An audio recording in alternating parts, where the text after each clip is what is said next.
you see the past 4 years of your life passing through your eyes. It's very reflective. It's emotional. Uh, but of course, it's a product. They show you the good part. There's some parts that I'm glad is didn't make it to the DVDs. uh, but even a shot of me looking like that, frustration, is a good indication. I think that part of the documentary make it look very exciting to make the movie, but it could be dreary and really dragged out and suffering. You really look up to God and say why, like Pi did. So it's very much like Pi's journey. To himself, it's an ordeal, but it's very spiritual. But to the movie, to show that spirituality, you show a lot of excitement. Even the ordeal look exciting. I think so. So is that piece of documentary. Uh, Most part, I think it puts smiles on my face. I feel very proud that we did that. Life worth living. It's great to be a filmmaker. It feels very uplifting.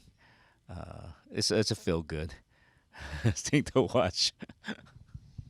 In a lot of DVDs, you see what look like the outtakes that were picked up off the cutting room floor that no one really wanted to begin with. What I think is wonderful about what we have in this version is not just some interesting scenes to talk about and think about, but I have to give him credit for doing an amazing job in showing the different layers that the process went through from very early just footage plates from the original shoot through different stages of animation until you reach the stage where you're seeing a very lifelike tiger and a very believable storm. And I was fascinated watching it just because I was seeing the last 4 years pass through before my eyes, but also kind of how things evolved, how things went to a new level as it was developed. One of the, I think, treats for an audience in that, for example, the shipwreck sequence is some of the intermediate stages feature some really bad 3D, some terrible 3D errors, all kinds of problems. And so you start to get a sense of how fussy 3D can be, that how all the edges have to be perfect and things, because there are a lot of things in there in the preliminary versions that are not perfect.